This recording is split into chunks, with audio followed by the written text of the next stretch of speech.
Makasika an'izay raharaham-pirenena izay hatrany isan'ny niatrika ny fivoriana izay notanterahan'ny FFKM ny herinandro lasa teo ny avy eo anivon'ny Vondron'ny Firaisamonim-pirenena FFMA na ny Fikambanan'ny Fokonolona Mandray Andraikitra. Androany moa izy ireo dia mbola nanamafy ny sosokevitra izay fanarosany nandritra izany fivoriana izany. Ravak'Andriamanalina sy Mamra Samuely no mitondra ny andindininy vaovao.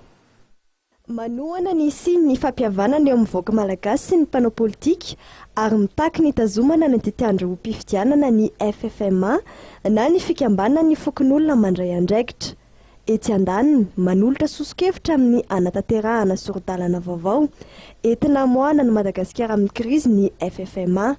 Ity vovonan'ity izay mihevitra fa tokony haingany amin'ny Fokonolona ny fitantanana amin'ny firenena dia mandroso sorodalana vaovao izay ahitana rafitra miaingany amin'ny Fokonolona. Ireo tsara zao amin'izao fotoana zao mikorotana amin'ny fokotany nefa ny fifidianana rehetra na fifidianana solombavam-bahoaka io na fifidianana ho filoham-pirenena dia ireo fokotany ireo angeny tsy maintsy manao an'izany ka ahoana no ampiasana an'le fokotany nefa le fokotany ara tsy mitombona. Izay no antony tsy maintsy anaingana azy any amin'ny fokotany. Be dia be no miteny hoe lalam-panorenana no tokony mandeha aloha fa iza no hifidy an'le lalam-panorenana.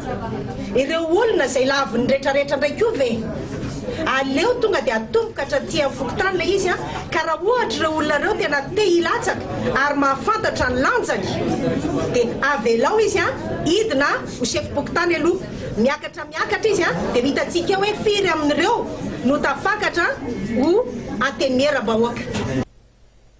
Ao anatin'ity sorodalana dia mitaky ny siny fifidianana isan'ambaratonga toy izao manaraka izao ny FFMA.